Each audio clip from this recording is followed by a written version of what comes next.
So what we're going to do is take our tape measure, come across.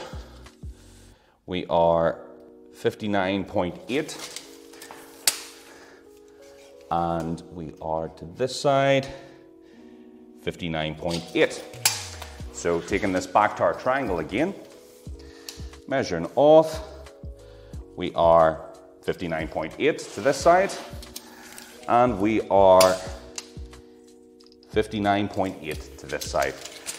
There might be some runoff, so just make sure, take your measurements, left side, right side, translate those measurements across onto our final triangle. Then we would be able to make our two marks, lining them up together using our straight edge.